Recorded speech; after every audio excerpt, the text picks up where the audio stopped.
From the National Newsroom of the Canadian Press, I'm Lisa Laporte. An emergency debate will be held in the House of Commons tonight over the recent deaths of 6 First Nations people who died while interacting with Canadian police. Conservative leader Pierre Poilievre has said he plans to bring about a non-confidence motion against the government as early as this week. He'll likely need both the Bloc Québécois and NDP to support it, as a similar motion he brought forward last March failed after both parties voted against it. The New Democrats recently ended the agreement with the Liberals that had insulated the minority government from losing a confidence vote. Former Vice Admiral Hayden Edmundson has been found not guilty of sexual assault and committing an indecent act.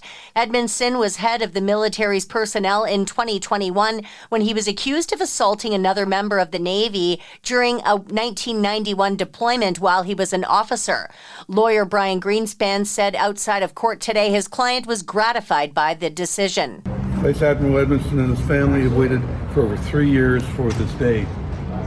They were deserted by the community they were once proud to be a part of, under the cloud of historical allegations, which has now been rightly rejected by the court.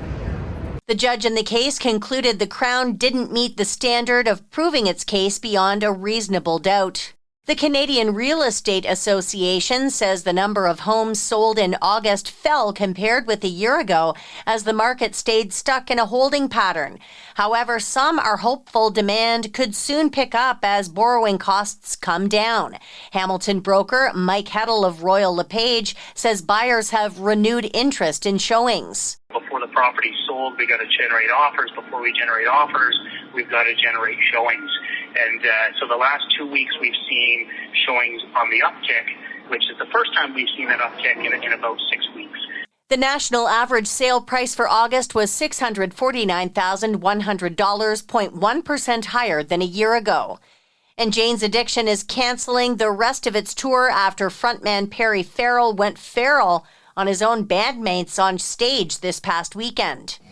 After Jane's Addiction founder and singer Perry Farrell attacked guitarist Dave Navarro on stage at a show in Boston over the weekend, the band is canceling the rest of the tour. Navarro, bassist Eric Avery, and drummer Stephen Perkins saying in a statement they've come to the decision, quote, due to a continuing pattern of behavior and mental health difficulties of our singer, Perry Farrell. They say they hope he finds the help he needs. In his own statement, Farrell says the weekend was incredibly difficult and he apologizes to his bandmates, saying his breaking point resulted in inexcusable behavior. But Farrell didn't say why he lashed out. Jason Nathanson, ABC News, Hollywood. This is the Canadian Press. In sports, the Montreal Canadiens are hoping to compete for a spot in the NHL playoffs this season after 3 years of being shut out. The Habs held their annual season-opening golf tournament at Club Laval-sur-le-Lac today. Vice President Jeff Gorton ponders whether the Canadiens can reach the postseason. Of course, that's the biggest question coming in, what we're going to be like. I think, we talked about at the end of the season a lot about the phrase we used is in the mix. That's where we want to be.